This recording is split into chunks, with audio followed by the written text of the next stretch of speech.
A paz do Senhor a você que acompanha a programação da Rede Brasil de Comunicação. Sejam muito bem-vindos a mais um Espaço Jovem. Hoje com a pergunta, quanto custa o seu tempo? É isso aí, aproveitando, queremos lembrar você de chamar os seus amigos para assistir esse programa festivo de final de ano. Nós contamos com você, compartilha com todo mundo que o Espaço Jovem está no ar. Espaço Jovem, Espaço Jovem, jovens no coração de Deus.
Esse nome é, poderoso esse nome é, o nome de Jesus, meu Rei. Poderoso esse nome é, mais forte que tudo é, poderoso esse nome é, nome de Jesus.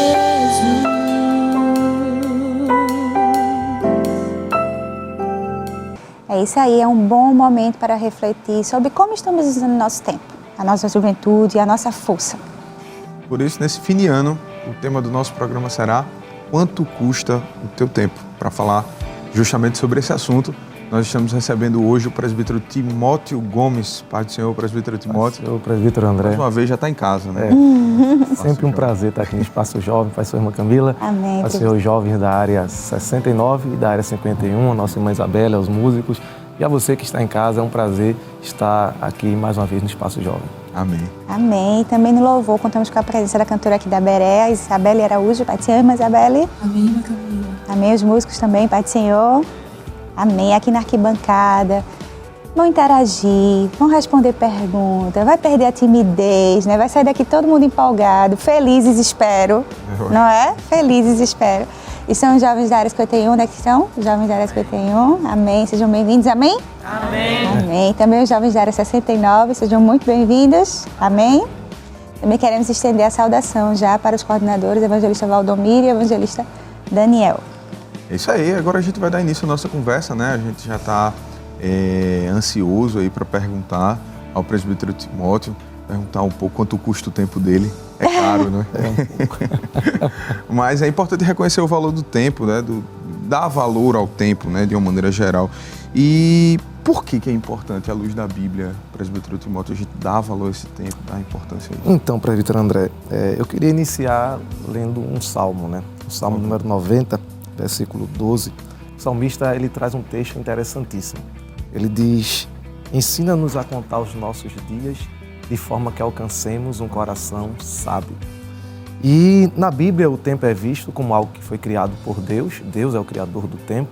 É por isso que lá em Atos capítulo 1, versículo 17, o próprio Jesus deixou isso muito claro, dizendo que Deus é aquele que determina o tempo e as estações.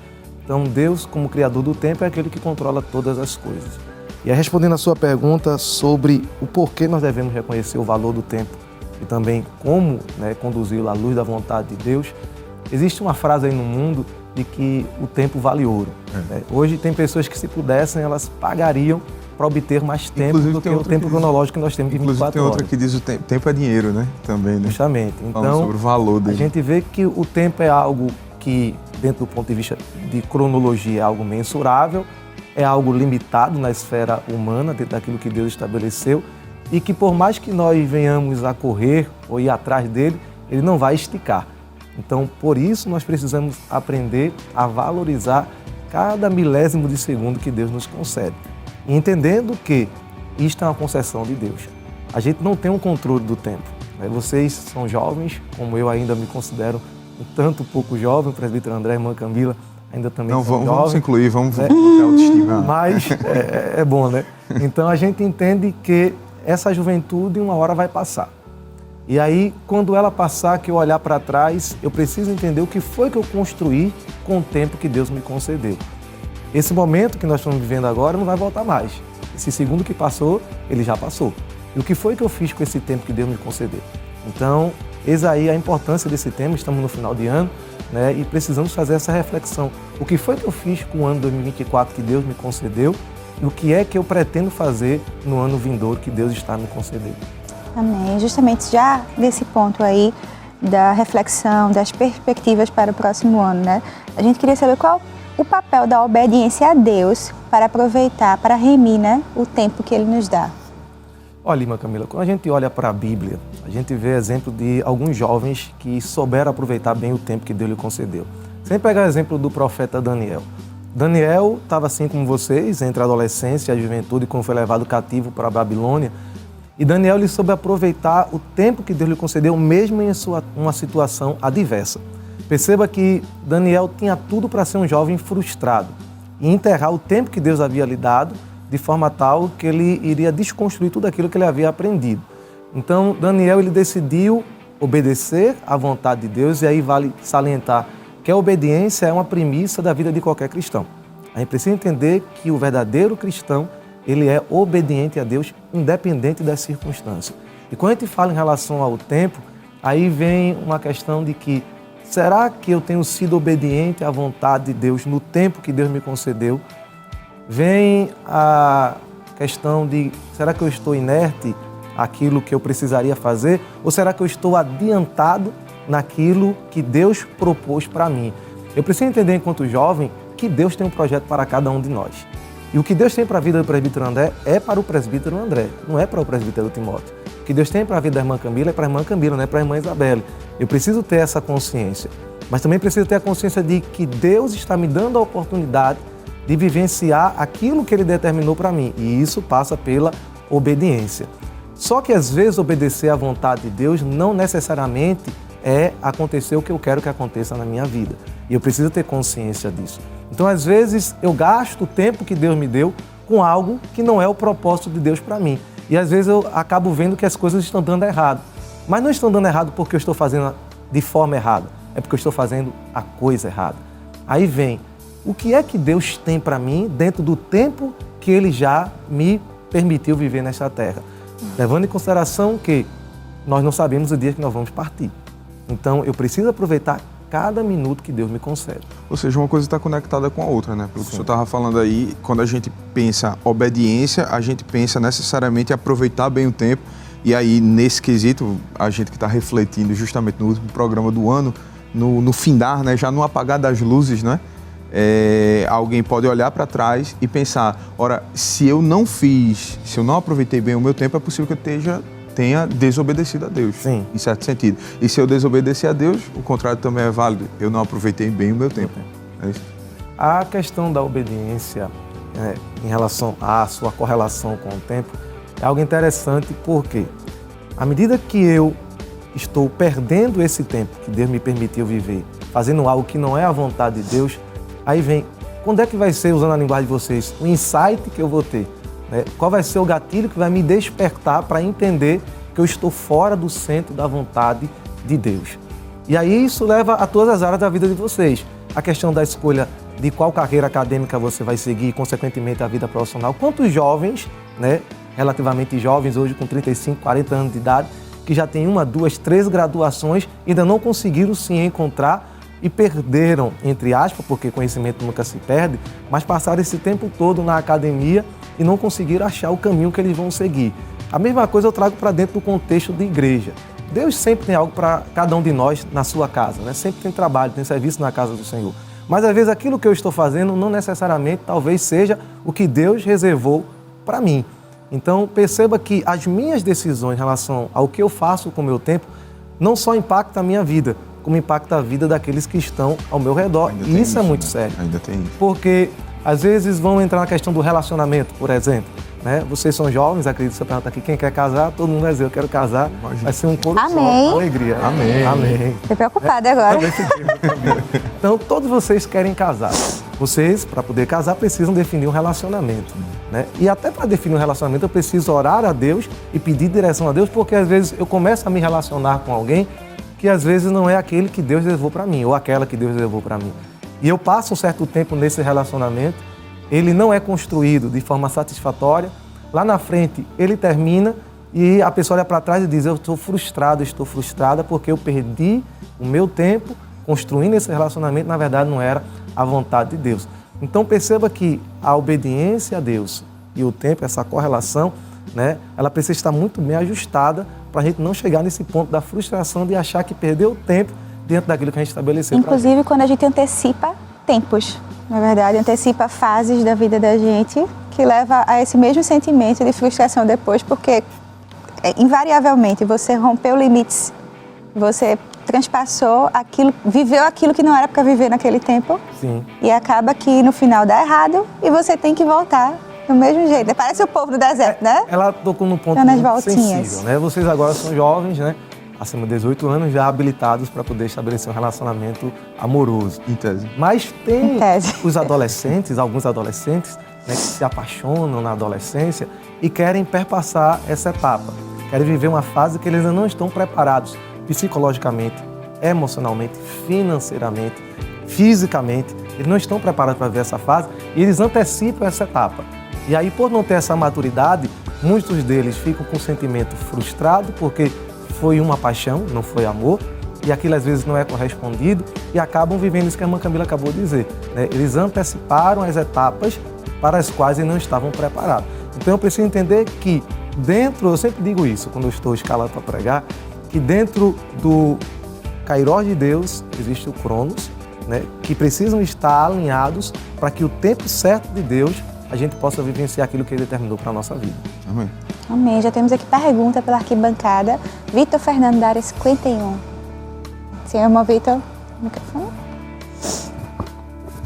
Paz do Senhor a todos, presbítero Timóteo, presbítero André, irmã Camila. Bom, a minha pergunta é: como vencer as frustrações enquanto esperamos a vontade de Deus em nossa vida? Irmão Vitor, sua pergunta é uma pergunta extremamente pertinente. Ainda mais no tempo que a gente está vivendo, né? Pois é, a gente vive um tempo de uma sociedade meio que adoecida, né? Do ponto de vista de transtorno de ansiedade, de síndrome do... A geração fast food, né? É a geração do imediatismo, né? As pessoas não sabem esperar o tempo. E muito aí, menos lidar com as frustrações. Justamente, aí causa as frustrações. Né? Eu preciso primeiro entender quais são os motivos pelos quais eu estou frustrado. Porque às vezes necessariamente não é por conta do tempo ou do tempo de Deus não ter chegado na minha vida. Quando eu vivo como que disse o salmista, né? Esperei com paciência no Senhor. Quando eu vivo uma vida de paciência, eu fecho essa brecha da frustração. Porque eu entendo que se não aconteceu algo, ou não é a vontade de Deus para a minha vida, ou é a vontade de Deus, mas ainda não chegou o tempo de Deus. E eu preciso esperar esse tempo. Quando eu já estou no nível da frustração, eu preciso primeiro me tratar. Me tratar em que sentido? Primeiro, espiritual, né? Conversando com Deus, porque o Deus que nós servimos é um Deus vivo, é um Deus real, é um Deus que se relaciona conosco. Né? Nós falamos com Ele e também ouvimos a sua voz. E quando a gente vai até Deus e abre o coração para Ele, dizendo: Senhor, eu estou vivendo assim, meu coração está assim, a minha alma está assim, eu esperava isso aqui, isso não aconteceu. Deus quer esse relacionamento íntimo da gente. Eu acho lindo aqui quando o autor, eu não sei, né, diz que a gente precisa ter uma verdadeira intimidade, não uma religiosidade. Né? Porque Deus é o nosso Pai e Deus está nos esperando sempre para que a gente converse com Ele de forma sincera, verdadeira, transparente. Eu costumo dizer que tem pessoas que até na oração ela está mentindo, né? Porque ela vai para diante de Deus, que conhece todas as coisas, e quer chegar, né, com a oratória, Pai eterno, Deus poderoso. Então, na verdade, o que Deus quer é que ela abra o coração e diga: Pai, está aqui fulano, teu filho, a tua filha. E hoje o meu dia foi assim, assim, assim, eu vivi isso aqui eu não gostei, isso aqui me entristeceu. Né? E aí você pode dizer para Deus: Senhor, eu estou esperando isso, e não está acontecendo. E o tempo está passando e as coisas não acontecem na minha vida. e eu estou frustrado. E eu tenho certeza que Deus vai conversar com você. E Deus vai lhe mostrar das duas uma. Ou que não é a vontade dele, ou que é a vontade dele, mas ainda não é o tempo certo para que ele concretize aquilo na sua vida. Além do mais, só o fato da gente saber que tem esse Deus vivo e real, como o senhor bem frisou, para que a gente possa conversar e a gente falar com ele, às vezes não tem nenhuma resposta imediata, mas o coração já sai mais aliviado porque você conversou com ele, você falou com quem de direito que pode, que controla o tempo, que sabe as horas certas e etc. E, enfim, e aí você já sai mais calmo. Não, e existem até estudos da própria neurociência mostrando que a oração, ela tranquiliza a alma, né? Verdade. Ela nos ajuda do ponto de vista, inclusive, psicológico e emocional. Então, a partir do momento que eu vou ao altar, quando eu digo ao altar, não é necessariamente no templo, né? A gente precisa ter altar em casa também. Quando eu vou ao altar buscar a presença de Deus, isso, como o senhor disse, já traz um alívio ao meu coração. Lembrando que ainda existe essa terceira opção que o presbítero André bem lembrou, é o silêncio de Deus. Às vezes Deus decide simplesmente se silenciar. E aí o que é que a gente faz diante de Deus? Agora, minha pergunta para a arquibancada, né? Como é que eu vivencio o silêncio de Deus diante de ver o tempo passando, das coisas não acontecendo? É esperando. A espera faz parte da vida de qualquer ser humano, né? A gente espera 9 meses para nascer, né? Nossa mãe não engravidou e depois de uma semana a gente nasceu. Não, foi 9 meses. Por quê? Tudo na vida do ser humano requer processo para poder haver a formação correta. Quando o bebê, irmã Camila está aí gestante, já quase prestes a ter um bebê, quando o bebê ele nasce antes do tempo, de forma antecipada, às vezes ele pode nascer com alguma patologia, ele pode ter algum comprometimento neurológico, fisiológico. Então, o processo de formação faz parte da vida da gente em qualquer etapa, inclusive em esperar o tempo de Deus. O senhor, citando esse exemplo, me lembrei de quando a gente descobriu que eu estava grávida e foi falar para o meu filho de 5 anos, que não tem maturidade ainda. Ele não sabe o que é esperar, né? Assim, ele está aprendendo, ele está desenvolvendo a paciência. E eu creio que na nossa vida espiritual é do mesmo jeito. A gente desenvolve a paciência com a questão do tempo, das experiências que Deus nos propõe viver, né? Para ele achava, quando a gente disse, no outro dia a criança ia nascer. Ele disse, quando é que esse menino vai nascer? Porque não nasceu ainda. Para ele é isso, porque ele ainda não tem a experiência de esperar, ele está desenvolvendo. Todo dia ele pergunta, mas ele está lá esperando, porque ele sabe que não tem muito o que fazer. Mas assim, é o tempo, né? O tempo, ele também desenvolve na gente muita coisa. E esse tempo de espera de Deus, ele é pedagógico. Sim. Né? Não é sem propósito. Eu li um livro que fala sobre isso. O tempo de Deus é cheio de... O tempo da espera de Deus é cheio de propósito. É pedagógico.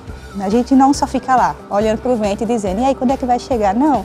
Deus trabalha muitas coisas na fase da espera, na verdade. E eu só falo uma coisa que o esperar em Deus não quer dizer que eu devo ficar parado. Isso. Eu devo ficar inerte. O que já me leva à próxima pergunta, justamente porque a gente queria lhe perguntar justamente isso. Como é que a gente identifica se a gente está vivendo de forma passiva e está perdendo oportunidades da parte de Deus, né? Presbítero André, veja só, eu fiz aqui algumas anotações, né? Refletindo sobre isso. Existe uma palavra que ela é muito forte, que é proatividade, né? O ser humano ele precisa ser proativo. Alguns são proativos por natureza, outros precisam provocar em si mesmo a proatividade. Isso nos ajuda. É proativo demais. É demais, né? Isso nos ajuda no convívio social, né? E no tocante a essa questão de esperar. Mas esperar agindo. Perceba que quando a gente fala de proatividade, a gente precisa entender que a proatividade ela é o oposto da passividade, né? E nós não podemos ser passivos, nós precisamos ser agentes de construção. E como é que eu sou um agente de construção? Quando eu compreendo que eu estabeleci objetivos, metas que precisam ser alcançadas, e para isso eu preciso trabalhar em busca desse objetivo, dessas metas, mas que nesse trabalhar eu estou entendendo que algumas coisas vão acontecer de acordo com o que eu planejei, outras nem tanto. E às vezes o nem tanto quer dizer que pode ser um sinal da parte de Deus, dizendo não é esse o caminho que eu quero que você siga, né? O que eu não posso é ficar deitado numa rede, tomando água de coco, esperando o tempo de Deus chegar na minha vida, quando eu estabeleci metas, às vezes até se estabelece metas, porque às vezes nem isso se quer estabelecer, e quero apenas esperar aquilo que Deus disse que vai fazer na minha vida. Nós, como crentes pentecostais que somos, cremos na atualidade dos dons espirituais. E cremos num Deus que se manifesta através dos dons. A exemplo do dom de profecia. E Deus pode usar alguém e trazer uma palavra profética para a gente em relação a algo que Ele vai cumprir na nossa vida. Mas isso não quer dizer que a gente vai ficar numa condição de inércia. Às vezes eu vejo alguns adolescentes e jovens que dizem, não, Deus tem um chamado para a minha vida em determinada área da igreja e por isso eu não vou estudar, né? Porque Deus vai fazer isso na minha vida, eu não vou precisar estar preparado. Muito pelo contrário. Nós vivemos uma geração, vocês são prova viva disso, em que nós, os obreiros, precisamos cada vez mais estar preparados, tanto do ponto de vista espiritual, como do ponto de vista acadêmico e social, porque essa geração requer isso da gente. Então, perceba que eu não preciso estar parado, porque quando chegar o tempo de Deus, aonde eu estiver, fazendo o que eu estiver fazendo, Deus, Ele vai me tirar de onde eu estiver e vai me levar para onde Ele quer que eu esteja. Então, a inércia, ela não deve fazer parte da vida do cristão que tem consciência dos propósitos de Deus na vida dele. Agradeço. E, inclusive, eu estava lembrando, o senhor falando, de um jovem que a gente estava aconselhando, né? E que ele estava um pouco frustrado onde ele estava. Mas é isso que o senhor falou também, que o segredo é o contentamento. Não é isso? Como Paulo dizia, né? Em qualquer situação, eu estou, né? É o segredo, é o contentamento também, porque durante a espera a gente vai passar por fases que a gente não gosta, que não é agradável. Por exemplo, ninguém fica feliz quando está passando por uma doença, né? Ninguém fica feliz quando está passando por um luto. Mas são fases que Deus tem e quando a gente descansa nele e é contentado nele, a gente enfrenta diferentes situações. E é o que o senhor falou, vai ter um tempo, vai chegar o tempo. Mas a forma como a gente reage durante essa espera, como a gente reage durante o caminho, faz esse tempo chegar ou não. Sim. Não é verdade? Olha, eu fico vendo, irmã Camila, quando a gente pega a história de José, por exemplo, certo? José, ele não pediu para sonhar o que ele sonhou. Foi Deus que colocou aqueles 2 sonhos em José quando ele estava dormindo, possivelmente, né? Então, José tem aqueles 2 sonhos, José já entende a revelação dos sonhos, a gente já vê ali o agir de Deus em relação ao poder de ele interpretar os sonhos, né? Algo que ele só vai usar lá na frente. Mas José, ele interpreta para si próprio os sonhos que Deus lhe dá, ele sabe que Deus vai lhe estabelecer sobre os seus irmãos e sobre os seus pais. Eu acho que ele só não tinha noção da grandiosidade desse projeto de Deus em relação a ser governador da maior potência daquela época, né, o governador do Egito. Mas entre o sonho que Deus deu a José e José chegar no lugar onde Deus havia lhe prometido, José, ele não foi um jovem passivo, ele foi proativo. Quando José é vendido para Potifar, a Bíblia diz que a mão de Deus estava sobre José e aquilo em que José colocava a mão, Deus fazia abençoar. Ao ponto de Potifar perceber e dizer, não, tudo que esse rapaz faz dá certo, prospera. Eu vou colocá-lo como o mordomo da minha casa, né? Aquele que vai estar sobre todos os demais empregados, porque a bênção de Deus está sobre a vida dele. Então José, ele era proativo naquilo que Deus havia preparado para ele. Eu costumo dizer que José, ele passou um estágio na casa de Potifar, aprendendo a administrar na abundância.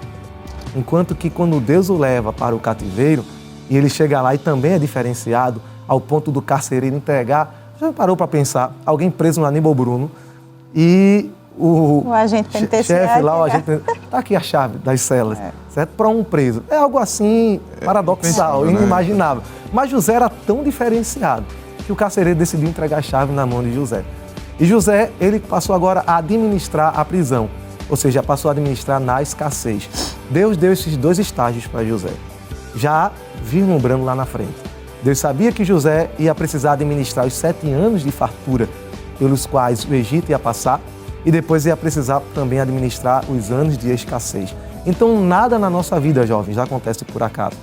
Se você, porventura, está passando um processo que está sendo difícil, pare, ore e reflita.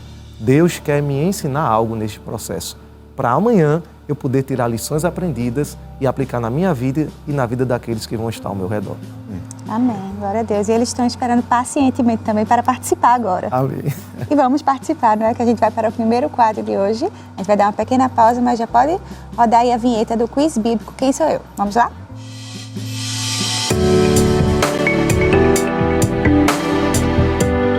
Você aí de casa já conhece como funciona. Nós vamos dizer algumas dicas e eles vão ter que descobrir qual é esse personagem. Vamos começar pela área 51.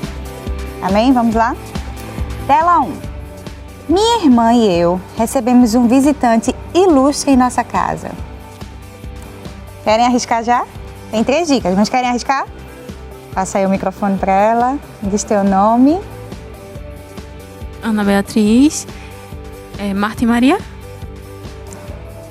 Minha irmã e eu recebemos um visitante ilustre nessa casa. Você falou 2. Quer a tela 2 para descobrir qual é? Ela o recebeu como achou que deveria. Maria. E por isso ficou com a melhor parte. Marta. Tem certeza? Tela com a resposta. Marta, irmã de Maria. Muito bem, um pontinho aí para a área 51. Vamos agora para a área 69. Tela 1. Fui um companheiro leal de um apóstolo. Isso é um pouquinho difícil. Só um pouquinho. Já quer arriscar? Quer arriscar ou quer a dica 2? Quer arriscar? Então arrisque. Arrisque? Vai que ele acerta. Pai do Senhor, meu nome é Cauã, Arquipo. Como foi a primeira, eu vou dar a segunda dica para vocês tentarem de novo, tá certo? Sofri de uma enfermidade gravíssima. Fui um companheiro leal de um apóstolo e sofri de uma enfermidade gravíssima. Querem a tela 3? Levei as doações dos filipenses a este apóstolo. Agora ficou fácil. Muito não ainda. Muito ainda não. E aí? Querem arriscar? Ou vão repassar? Se quiserem repassar... O pessoal tá querendo responder aqui. Área 51 tá aqui. Passam? Pode. Diga aí. Lucas. Eu entendi que você queria repassar. Vá. E aí, alguém quer arriscar? Passa o microfone aí pra ele. Seu nome. É Victor Filemon. Passa pro outro, que o outro acha que sabe também. Pai do Senhor, Samuel, Timóteo. Passa pro próximo. Tá longe. Vou dar outra dica. Vai girar todo mundo. É com a letra E. Não ajudou muito, não. Eu entendo. Realmente essa tá Tá difícil. perto ali de Paulo. Vocês citaram muita gente perto de Paulo, tá perto de Paulo. Letra E. Eu vou dar uma dica aqui que vocês vão qual é a deusa grega do amor? Não é Afrodite? O nome dele parece com isso daí. Vai. Vai, pode dizer. Arrisca, vai. Diz teu nome. Elian, Epafrodito. Muito bem. Acertou. Olha aí, tá vendo? Saiu. Epafrodito. Glória. 2-1 aí para... Mas tava 2-0, perto. né? Para a área 51. Mas tava perto, vocês foram... Mas é a área 51 de novo. Vamos lá. Tela 1. Recebi algo dos meus pais e por isto zelei. Querem responder? Quer arriscar? Diz seu nome. Camila Nabote. É o nome. Camila, né? A inteligência, né? Tela com a resposta, Nabote. Muito bem. Tela 2 aqui, olha. Alguém poderoso por isso se interessou, mas minha palavra sustentei. Tela 3, mesmo perdendo a vida, minha herança eu guardei. Resposta correta, Nabote. 3-0 para a área 51, mas não se aflijam, porque quem sabe no próximo bloco pode ser 3-3 de repente, né? Tudo pode acontecer, não é verdade? Ninguém fica aí com raiva do amigo, não, tá bom? Tá certo. E agora a gente vai para um rápido intervalo, mas antes do intervalo, você já sabe, a gente vai de louvor com a cantora Isabelle Araújo e você não vai sair daí não, você vai ficar aí, vai louvar a Deus, dá um instantinho, já a gente volta.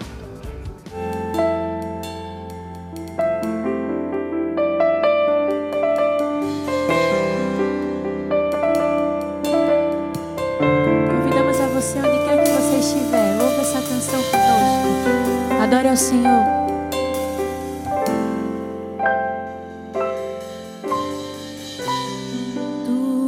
Tudo está preparado aqui. A casa e o meu coração também. Tu és o único motivo que me fez chegar.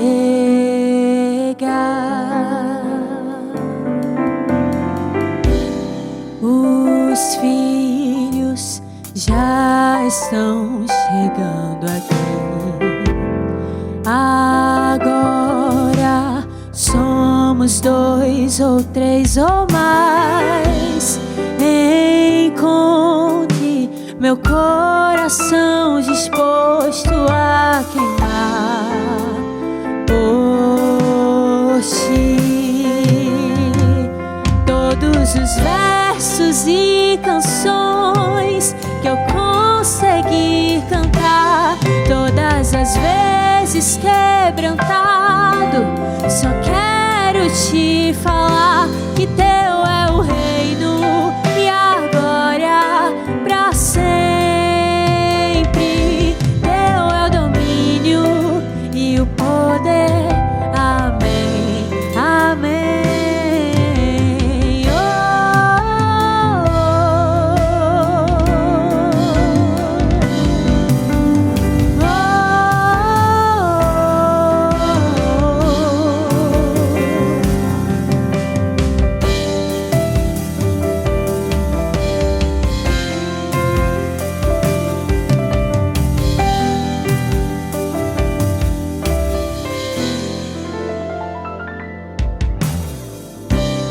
Tudo está preparado aqui, a casa e o meu coração também.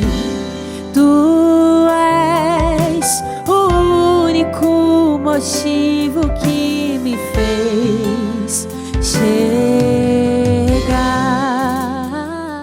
Espaço jovem, jovens no coração de Deus. O Espaço Jovem já está de volta. Estamos tendo uma conversa super interessante sobre o tema Quanto custa o seu tempo? E para falar deste assunto, estamos recebendo o presbítero Timóteo Gomes. E já voltando aqui a nossa conversa, presbítero, já temos pergunta pela arquibancada. A irmã Eduarda Pagentino. Pai do Senhor, irmã Eduarda. Senhor e meus irmãos, me chamo Maria Eduarda. E a minha pergunta é: quais as consequências da procrastinação para a vida do jovem cristão? Então, irmã Maria Eduarda, quando a gente fala de procrastinar, a gente fala de você retardar, né, algo que você estabeleceu para você, né, atrasar. As consequências, elas são inúmeras.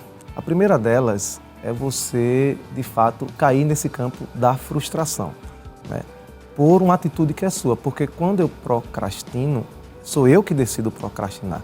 Não é alguém que impõe a procrastinação na minha vida. Então veja que é uma decisão pessoal. E ela é muito perigosa. Perigosa pelo seguinte aspecto: quando eu não consigo alcançar aquilo que eu coloquei como objetivo por conta de uma decisão minha, isso traz para mim consequências tanto físicas como psicológicas e emocionais. Física no questão material, é claro, né, de não conseguir alcançar um objetivo almejado. Psicológica porque eu faço uma pressão em mim mesmo. O mundo já faz uma pressão na gente. Vocês, enquanto jovens, sabem disso. Em relação a com quem é que você vai casar, né, aonde você vai morar, como você vai se sustentar, qual profissão você vai escolher. Então, isso por si só já é uma pressão. Então, para além disso, quando eu decido viver no campo da procrastinação, eu agora estou arriscando ainda mais o meu futuro. E quando eu falo de futuro, é algo que eu preciso trabalhar para que ele possa ser o melhor futuro que eu desejo ter. Então, eu entendo que quando o jovem ele cai nesse campo da procrastinação, ele é um jovem suscetível, tanto do ponto de vista social como espiritual. Porque o diabo, ele só quer uma brecha na nossa vida. Então, a partir do momento que eu passo a viver uma vida de procrastinação, o diabo vai começar a talvez lançar setas na minha mente dizendo que eu sou inútil, que eu não tenho condições de fazer nada, que essa vida não vale a pena ser vivida. Então, quantos jovens estão hoje aí desiludidos, né, porque procrastinaram em relação ao que deveriam alcançar e, consequentemente, agora estão no campo da inutilidade, né? Eles se veem como algo inservível e o diabo tem tentado destruir essas vidas por conta da questão da procrastinação. Às vezes a procrastinação também é uma fuga, né? A pessoa acaba por não querer enfrentar ou tomar decisões. O senhor entrou num ponto assim que é bem sensível. O que é que acontece? Cada um de nós temos particularidades, certo? Uns têm habilidades para uma coisa, outros para outras. E às vezes eu defino o objetivo para mim que as minhas habilidades não me permitem chegar nesse objetivo, eu acabo entrando no campo da procrastinação para não mostrar para os outros essa minha fraqueza ou esta minha falta de habilidade. Né? Então, como o senhor falou, também pode ser, de fato, uma rota de fuga para eu não mostrar algumas debilidades que eu tenho, que todo mundo tem. Isso é natural, né? Nós não somos perfeitos. Nós somos seres imperfeitos em busca de uma perfeição em Cristo. Exato. É verdade. E, presbítero, como diferenciar a espera que vem de Deus da inércia? Na verdade, a gente já comentou assim, sobre a procrastinação, né? Mas quando é que a gente diferencia o que vem de Deus para nós como um tempo de espera e o que somos nós procrastinando? Bom, vamos lá. A espera que vem de Deus é algo que vem de cima para baixo, né? É algo do ponto de vista vertical.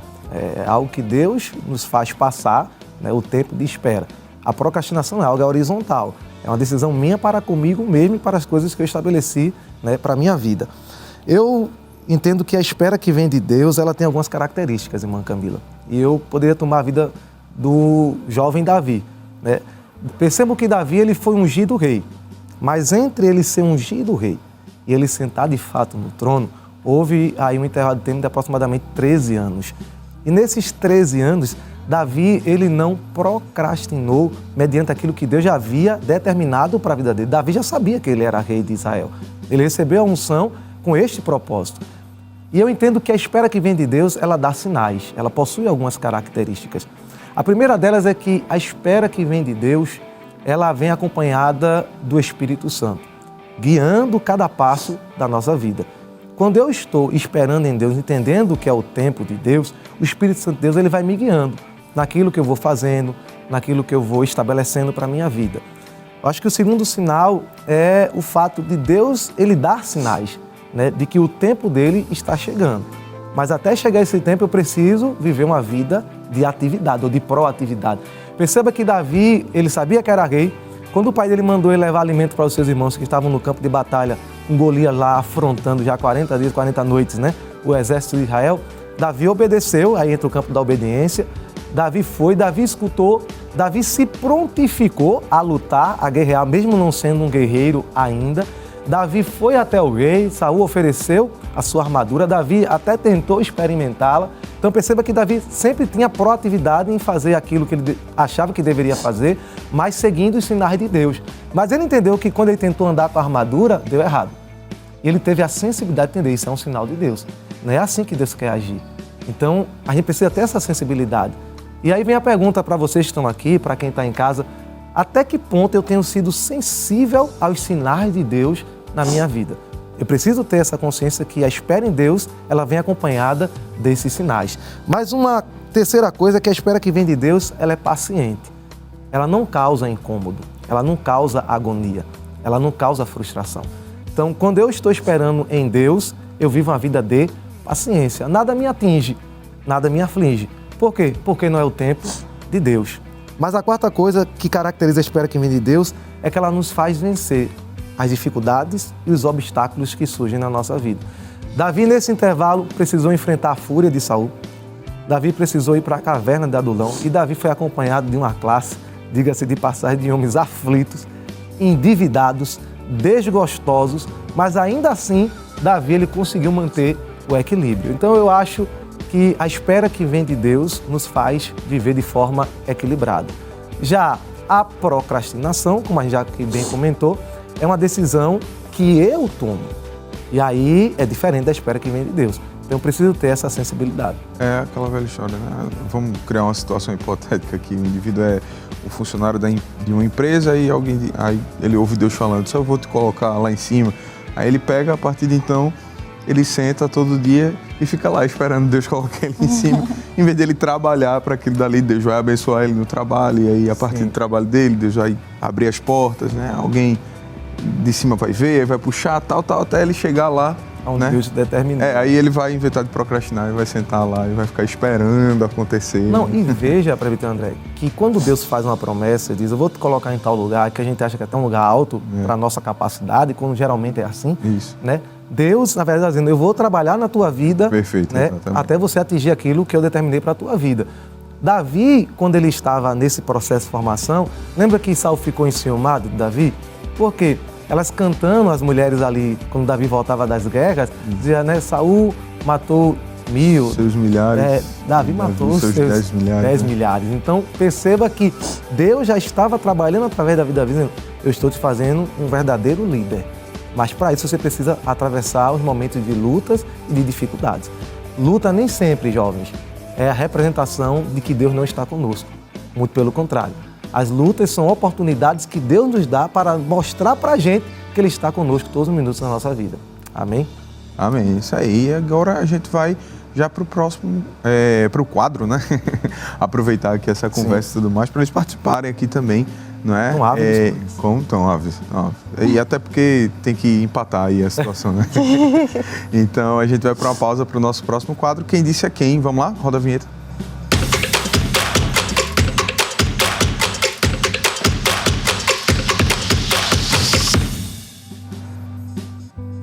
É isso aí, quem disse a quem você já sabe, você já conhece, né? A gente vai dizer uma frase e vocês precisam descobrir quem foi que falou essa frase, para quem ele falou essa frase, né? Não pode ficar só, pode ser só quem disse, foi para quem ele falou também, tá bom? Então pronto? Beleza? Vamos lá com a área 69, tá certo? Vamos começar com a área 69 já para começar a reação de agora, né? Tela 1 com um versículo, quem disse a quem? Filha, a tua fé te salvou, vai em paz e ser curada deste mal. Olha aí, Tá vendo? quem disse a quem? Pega aí o microfone. Foi Jesus, Teu nome? Mansurama. Foi Jesus para a mulher que tinha o fluxo de sangue. Jesus para quem? Para a mulher que tinha o fluxo de sangue. Tem certeza, Mansurama? Postura. Sim, sim. Amém, é isso aí, resposta certa, resposta correta. Tela aí com a resposta. Jesus disse à mulher do fluxo de sangue. Agora eu vou ter que passar para a área 51, tá? Aí se vocês acertarem, aí pronto, a gente para de contar, porque aí... Mas tela com o versículo, quem disse a quem? Senhor, não te importas que minha irmã me deixe servir só? Dize-lhe, pois, que me ajude. Quem disse a quem? Quer responder? Quer responder de novo? Maria disse a Jesus. Então, Mulher. Vamos de novo. Calma. Calma, vamos de novo. vou passar para a área 69 para eles terem mais chance, tá bom? Já que tu errou aí. Aí a gente passa para a área 69. Passa aí o microfone. Tô ajudando Olha a vocês. virada vindo, Tô olha a virada ajudando vocês. vindo. Vamos lá? Querem que eu repita? Senhor, não te importas que minha irmã me deixe servir só? Diz-lhe, pois, que me ajude. Quem foi que disse essa frase e a quem disse essa frase? Marta disse para Jesus? Tem certeza, Monsorama? Sim. É só pode, né? Porque Sim, Maria tá não vendo, foi, então gostei. Marta foi. Teve uma firmeza. É isso aí. Certo. Muito bem. Agora eu volto para a área 51. Dá mais uma chance. Agora é a área vocês. 69. Agora é 69, Agora é né? 69. Olha a virada. Olha. A virada não, olha A o virada empate não, vindo. Olha o empate. empate vindo. Tela 3 aí com o versículo. Quem disse a quem? Inclina ao Senhor os ouvidos e ouve, e abre, Senhor, os olhos e olha, e ouve todas as palavras de Senaqueribe, as quais ele mandou para afrontar o Deus vivo. Ezequias? Disse a quem? A Deus. Tem A certeza? oração que ele fez ao Senhor. Tem certeza? Absoluta, Surama. Não, mulher. Diz sim. Diz que sim. Sim. Sim, amém. Pronto, é isso aí. Já dá pra cantar aquilo que parece impossível. Olha aí, aconteceu. Empatou. Gente, vocês entenderam, não é pra ninguém ficar com raiva de ninguém, a 51 não ficar com raiva da 69, a 69 ficar com raiva da 51, a gente empata hoje aqui, tá certo? Hoje todo mundo fica feliz com o amiguinho do lado, todo mundo sorri pro amiguinho do lado, tá bom? Então, Olha aí, isso que coisa boa. E a gente vai para mais um intervalo, mas não sai daí, bem rapidinho. E antes a gente vai de louvor com a cantora Isabelle. Vamos louvar?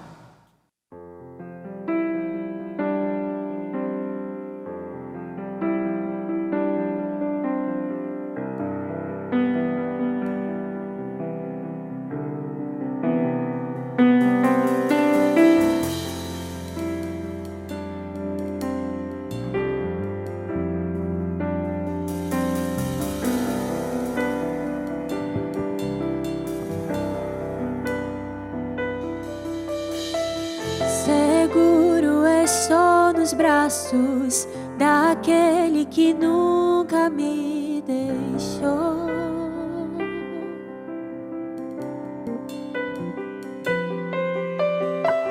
Seu amor perfeito sempre esteve repousado em mim. E se eu passar pelo vale, acharei conforto em teu amor, pois eu sei que és aquele que me guarda, me guardas.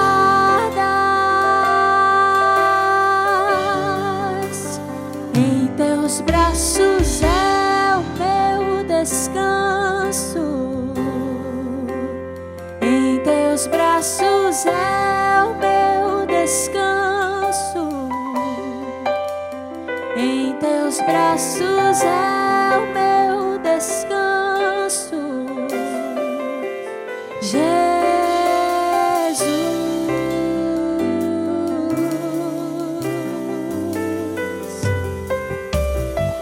Seguro estou nos braços daquele que nunca me deixou.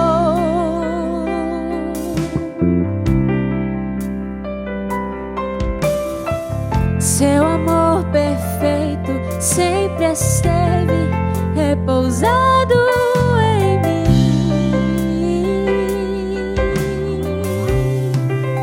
E se eu passar pelo vale,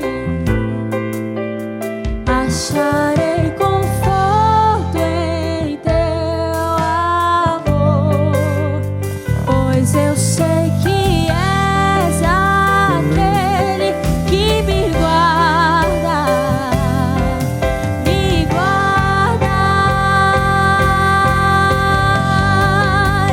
Em teus braços é o meu descanso, em teus braços é o meu descanso,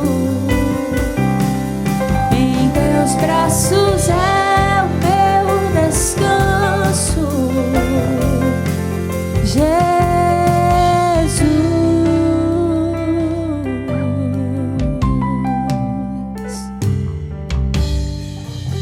Recaio em tua graça,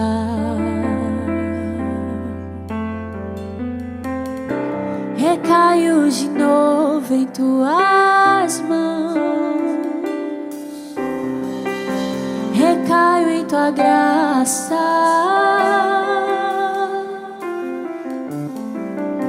recaio de novo em tuas mãos. E se eu passar pelo vale,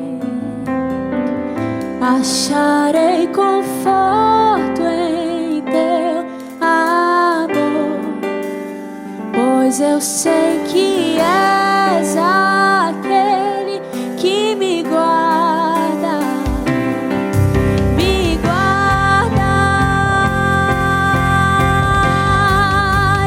Em teus braços é o meu descanso, em teus braços é o meu descanso, em teus braços é o meu descanso, Jesus.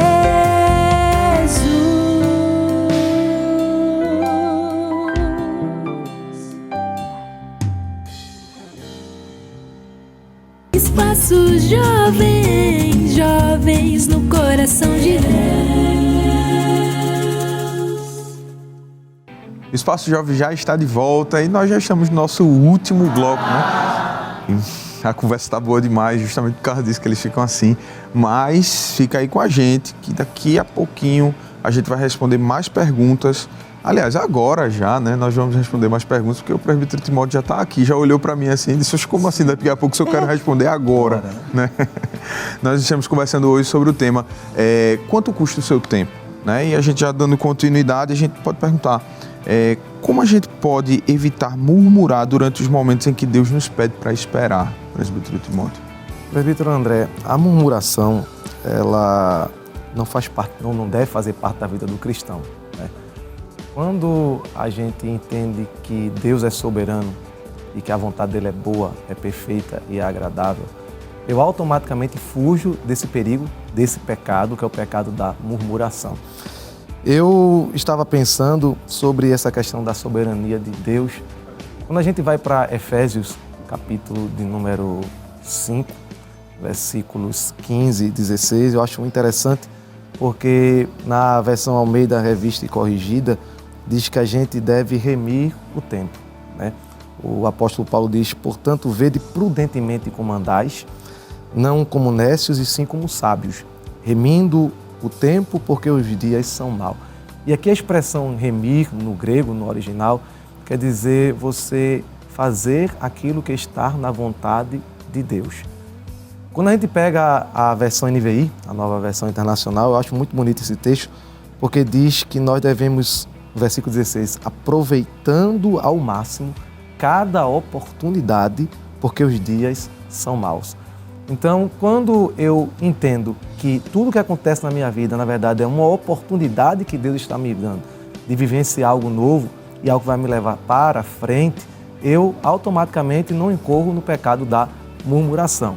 Quando o povo de Israel saiu lá do Egito, né, eles desejaram, por exemplo, comer e voltar a comer cebola, pepino, e tem que ser muita vontade, né, para voltar a querer comer pepino, para mim particularmente, que é algo tão sem gosto.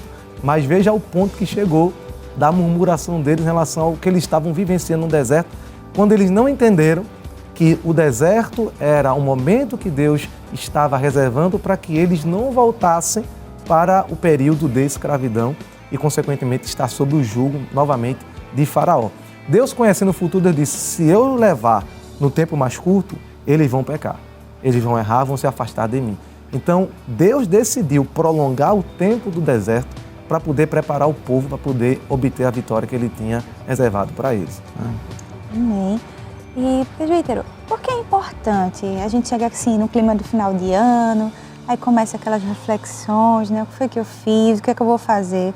Por que é importante a gente avaliar como é que a gente usa nosso tempo, assim, nesse período de final de ano? Por que é importante a gente fazer uma retrospectiva, assim, do que aconteceu? É isso que eu ia falar, irmã Camila. Eu acho que fazer uma retrospectiva, fazer uma análise, né, uma reflexão daquilo que eu passei durante todo o ano e tirar lições aprendidas daquilo onde eu deveria ter acertado e eu errei, e o que foi que isso me ensinou. E eu digo não só em relação ao que eu fiz, como aqueles que estão ao meu redor também fizeram. Eu sempre digo que a melhor coisa é aprender com o erro dos outros, né? Porque não precisa incorrer nesse erro e pagar a consequência desse erro. Então, eu acho que o cristão deve ser observador. Ele deve observar tudo aquilo que aconteceu ao seu redor e consigo mesmo e avaliar. Nisso aqui eu acertei, eu posso continuar e melhorar. E nisso aqui que eu errei, será que valeu a pena de fato ter feito isso aqui? Então eu acho que essa análise ela deve ser feita ao final de cada ano para que a gente possa construir as perspectivas para o novo ano. Então é importante o cristão fazer isso também, tanto do ponto de vista material, social, como do ponto de vista espiritual também. Nisso a gente pode incluir também o traçar metas? Sim. O traçar metas é importantíssimo. Eu só consigo alcançar alguma coisa se eu definir o que é que eu quero alcançar. Então, eu acho que a gente passa por alguns estágios, como estabelecer metas, obter os processos pelos quais eu vou estar alcançando essa meta e quais as ferramentas que eu vou usar para poder atingir essas metas que eu tracei para mim. Uma pessoa que vive sem objetivos é uma pessoa que anda perdida, uma pessoa que não tem um norte a seguir. Então, todo cristão precisa ter um objetivo bem definido para a sua vida, quer seja material ou espiritual. Isso aí. E, assim, como confiar no tempo de Deus nos ajuda a viver com mais paz e contentamento, mesmo em meio às incertezas, assim? Então, André, eu vou trazer um exemplo prático meu, certo? Eu, esse ano, completei 15 anos de casado, né? Sou novo, mas já tenho um bom tempo de casado. Casei com 23, minha esposa tinha 18. E quando eu casei, em 19 de novembro de 2009, serviu o meu amor, a data que a gente casou. A irmã Thalita, só para constar. Um pontinho. Tá vendo? Então, quando eu casei, no mês de novembro, eu trabalhava na empresa pública daqui do governo do estado, Pernambuco. E ganhava um salário mínimo na época. E eu me lembro que o aluguel que eu pagava era quase 70% do meu salário. Tinha a parcela do carro, ainda tinha a feira e as amenidades precisam ser compradas. Então eu fazia 70, 80 horas extras por mês para poder dobrar o meu salário. Em dezembro abriu um concurso do governo federal e eu me inscrevi. Só que a prova já era em abril.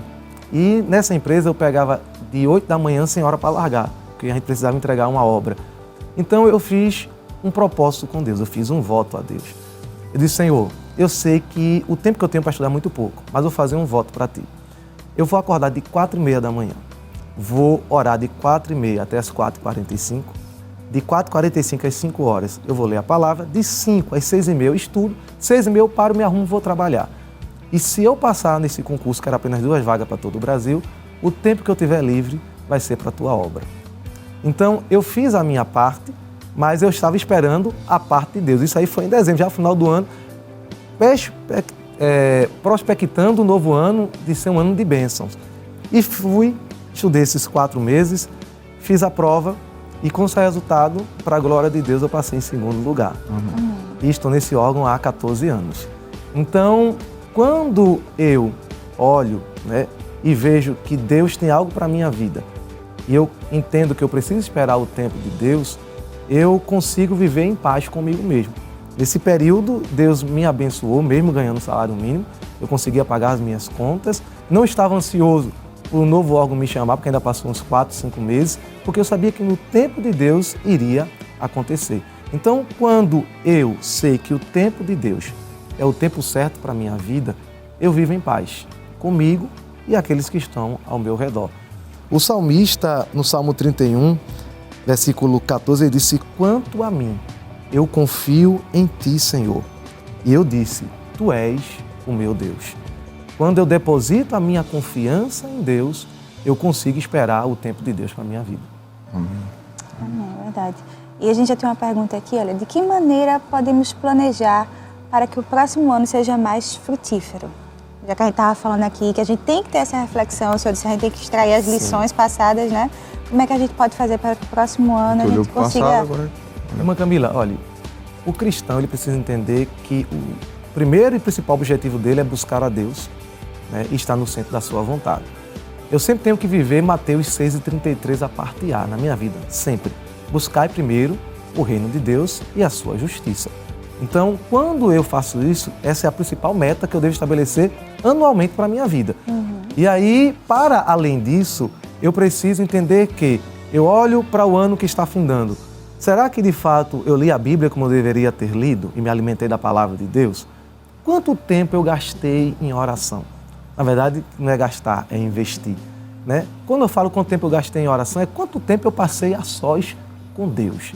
Veja, um dia tem 24 horas. Vamos ser sinceros, quanto tempo diariamente a gente gasta com Deus, conversando com Deus? Estou falando com jovens, né, que estão aí atraídos pelos streams da vida, né, Netflix, Disney Plus e tantos outros, né, que acabam consumindo o nosso tempo. Quantos jovens passam madrugadas adentro maratonando com séries e não tiram uma madrugada para estar na presença de Deus? Então, quando eu quero crescer espiritualmente, eu preciso dedicar tempo para isso. Daniel, mesmo estando na posição que estava na Babilônia, como um dos 3 principais príncipes da Babilônia, Daniel não abriu mão de 3 vezes por dia conversar com Deus. Então, se eu quero crescer espiritualmente no novo ano, eu preciso dedicar tempo à palavra, à oração, ao jejum, consagrando a minha vida a Deus para que eu possa estar no centro da vontade de Deus. Exatamente. E um segredo que o senhor falou aí é dedicar tempo, né? Eu vou dedicar tempo àquilo que de fato é meu objetivo. Sim. Se aquilo não é meu objetivo, eu não devo dedicar meu tempo àquilo, né? Eu devo realmente contabilizar o quanto eu estou gastando, por exemplo, em entretenimento, né? O Instagram é uma coisa que vai fácil. Sim. A gente entra e a gente passa 1, 2, 3 que a gente nem percebe que já passou. Olha, eu vi uma pesquisa, isso foi acho que 2019, que o brasileiro ele gasta em média 91 horas por semana estando online, conectado. É muito, né? É muito tempo.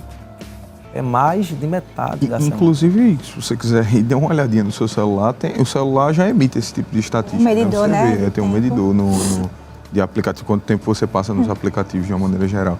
Se tiver beirando 91, acho bom você dar uma repensar, né? repensar. E hoje a gente tem que buscar equilíbrio, né? Porque também a gente depende muito das redes sociais, depende muito dos meios. Por exemplo, a gente trabalha com WhatsApp hoje, é uma coisa indispensável, não tem como.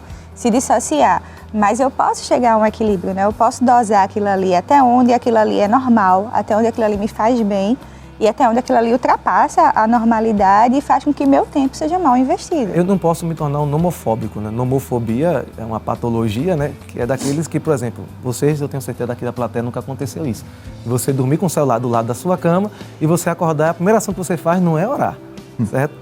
É você pegar o celular e ver quais são as mensagens que apareceram Graças a Deus que não aconteceu com ninguém aqui, né? Olhar o que foi que alguém publicou na madrugada no Instagram. Como se isso fosse fazer diferença na nossa vida. Mas a gente automaticamente tem feito isso muitas vezes, entendeu? Então, é aquilo que você falou. O que é mais importante para mim? O Senhor disse que aonde estiver o meu tesouro, ali vai estar o meu coração, entendeu? Então, se Deus é o centro da minha vontade, eu vou dedicar mais tempo para Deus. Isso é fato. Isso aí, já tem pergunta aqui na plateia, pergunta por Ana Beatriz, da área 51. Onde está a Ana Beatriz? Pai do Senhor a todos. A minha pergunta é como, em meio a uma grande influência de ladrões do tempo, nós podemos evitar a procrastinação? A gente acabou de falar, né? Os principais ladrões do tempo, o primeiro deles, já foi dito, são as redes sociais, né, e a questão da internet em si. Esse é o principal ladrão do tempo de qualquer pessoa na sociedade odierna, certo? O segundo é a falta de estabelecimento de metas. Ou seja, é tanta coisa para eu fazer que eu não sei o que é que eu vou fazer. Eu não sei por onde começar e acabo não fazendo nada. É aquela expressão que a gente diz, né, que é abraçar o mundo com as mãos. Mas acaba não abraçando nada. Justamente. Tudo que faz incompleto.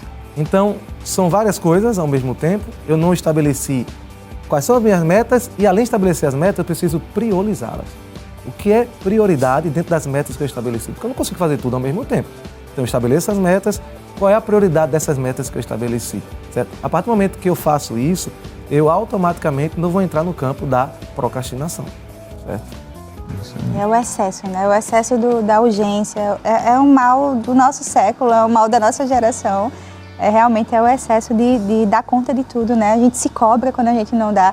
É engraçado que é tão frustrante a carga que quando a gente descansa, a gente se sente culpado. Sim. Porque descansou.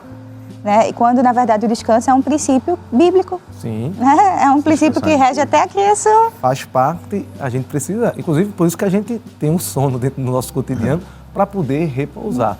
Né? A média de horas de sono do brasileiro é muito baixa, justamente por esse frenesi de tentar dar conta de todas as atividades que nos são impostas.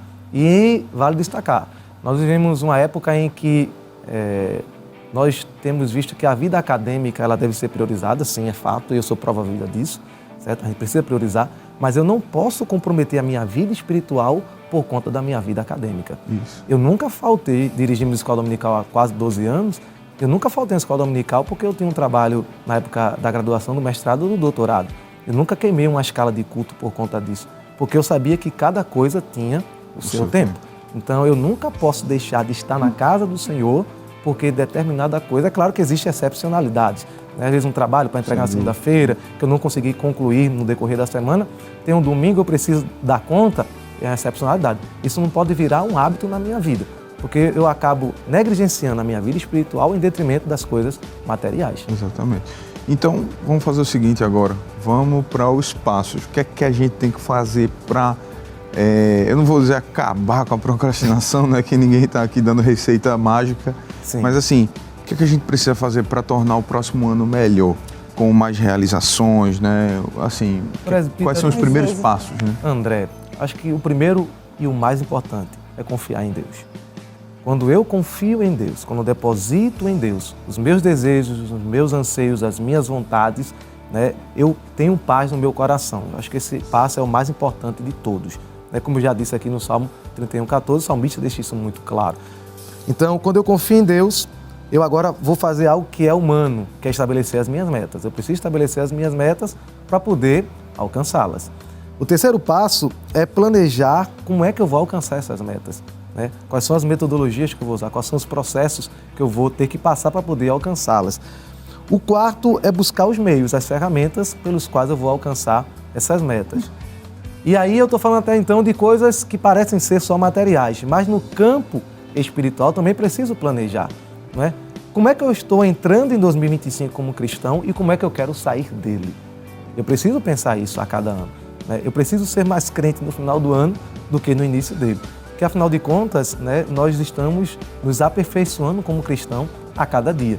E para eu poder alcançar isso no quesito espiritual, eu preciso fazer propósitos com Deus. Eu preciso estabelecer metas diante de Deus. Eu me lembro que teve um ano que eu disse ao Senhor, Senhor, esse ano eu quero gastar mais tempo contigo em oração.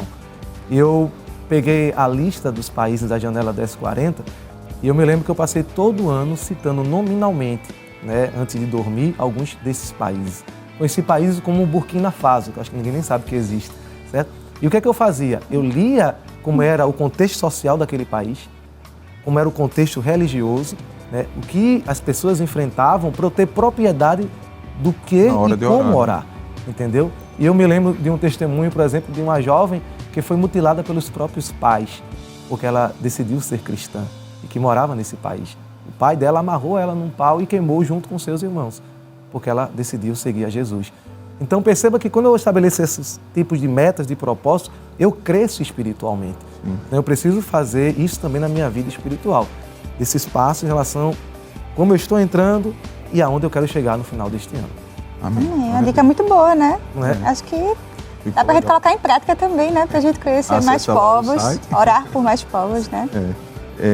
Presbítero Timóteo, dado isso tudo que a gente aprendeu hoje, tudo isso que a gente refletiu hoje, eu queria que, se fosse possível, você deixasse uma reflexão para aqueles que estão em casa, nesse momento agora, no findar, como a gente já falou, no apagar das luzes agora, a última mensagem, quem sabe que alguém vai ouvir no ano, né? Alguém que vai trabalhar, possa ser que não consiga ir para o culto e tudo mais. O que é que o senhor poderia deixar aí para a gente em reflexão? Amém. Para você que está conosco aí na sua casa, quem sabe num leito de hospital ou no ambiente de trabalho, nós hoje falamos sobre quanto custa o tempo.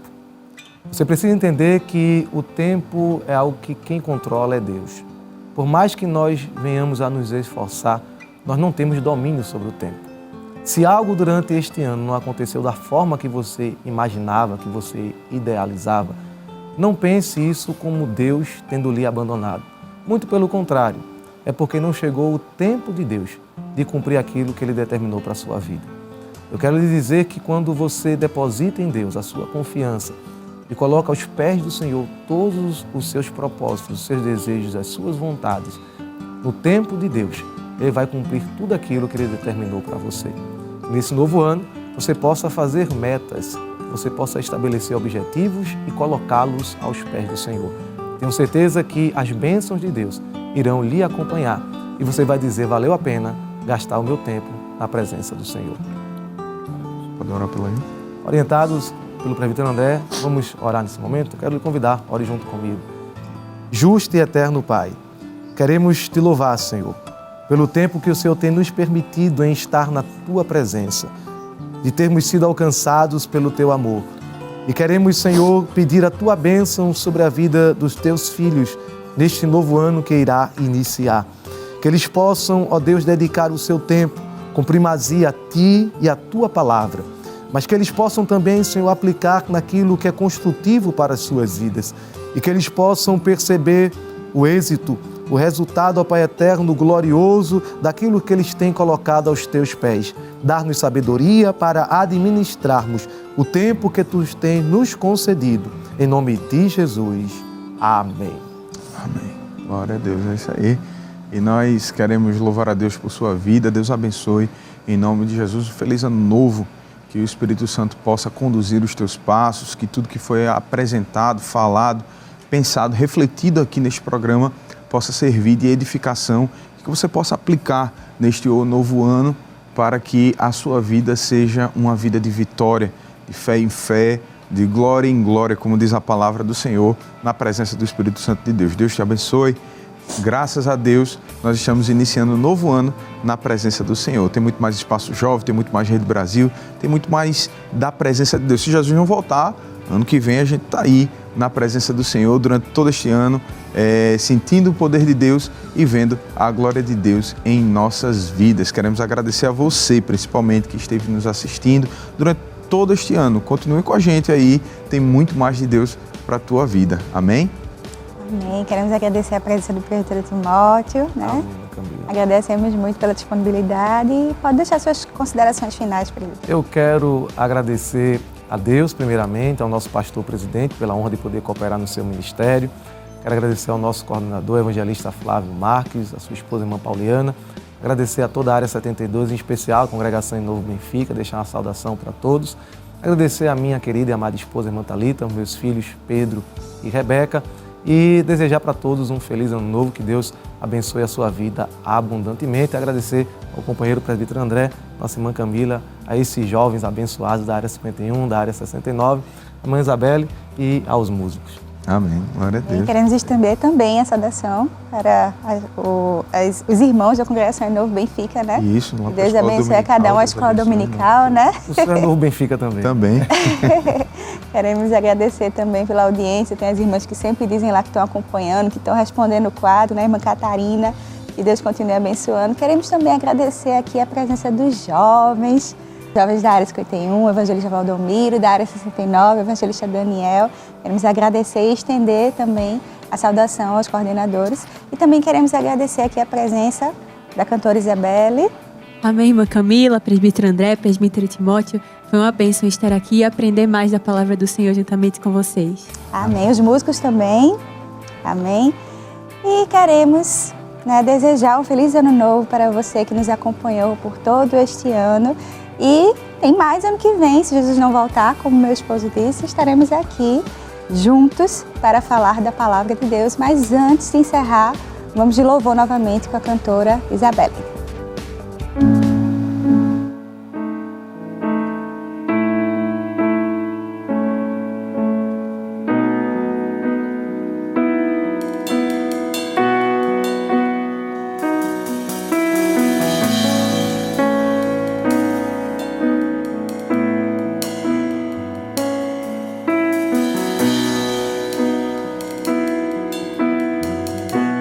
Porque dele, por ele, para ele são todas as coisas. Porque dele, por ele, para ele são todas as coisas. Porque dele, por ele, para ele são todas as coisas. Porque dele, por ele, para ele são todas as coisas.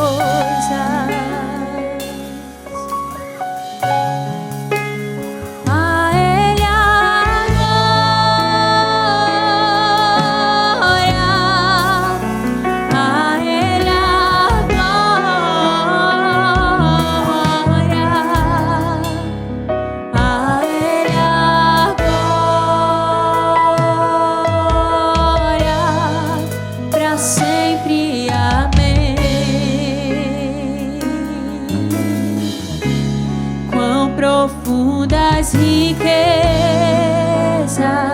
o saber e o conhecer de Deus.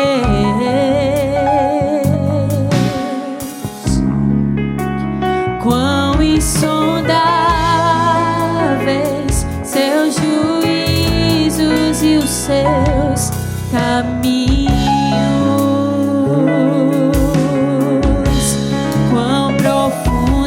Riquezas, o saber e o conhecer de Deus.